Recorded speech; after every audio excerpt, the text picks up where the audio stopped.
Hi, this is Trudy MacDonald. Welcome to Talent Code Tips.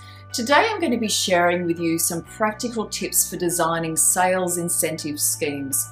This is one of the more complex and critical areas of compensation design because if you get it wrong, it can really drive the wrong behaviours. And that's often the issue I find when I talk to leaders, that they've implemented a sales incentive scheme and ultimately it's driving either inappropriate behaviours from the sales force or it's not delivering the result that they're looking for.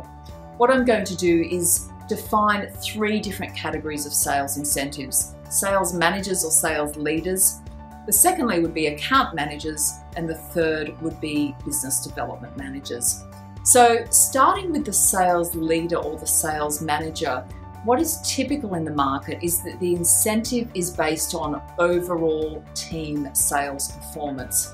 It's not common that there's an individual sales component to that.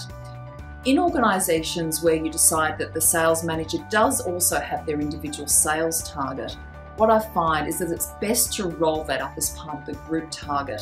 Otherwise, what can happen is the sales manager will start competing with their sales team.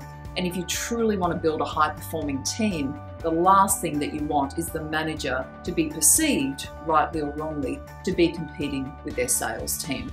So that's the first tip.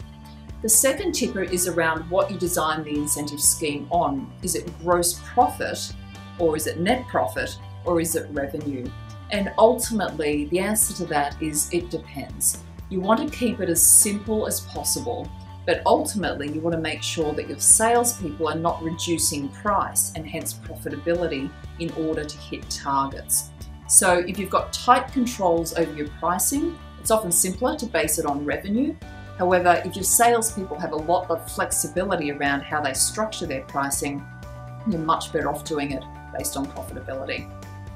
When you start to look at account managers, usually account managers are looking after a group of customers or named accounts, as they're often called. The model that works well with account managers is to pay them a base salary for maintaining the business that historically existed in the prior year, but then to create an incentive based on any growth over and above that baseline level of performance. So the key thing with account managers is pay for growth, don't pay for maintenance. And then finally, when you get to individual sales reps or business development managers, the key thing to think about there is the base salary is provided for selling a certain amount. Incentive schemes are for selling above a threshold level. So what that means in practice is that you wouldn't pay commissions from the first dollar, but rather there would be a minimum threshold of sales performance that needs to be met before any kind of incentive scheme kicks in. Now, as with all incentive schemes, the devil's in the detail, so the terms and conditions that underpin all of these schemes are absolutely critical to make sure that, first of all, the business is protected, but secondly, the individual is protected to make sure it's fair from both perspectives. I hope that helps. Thanks for watching.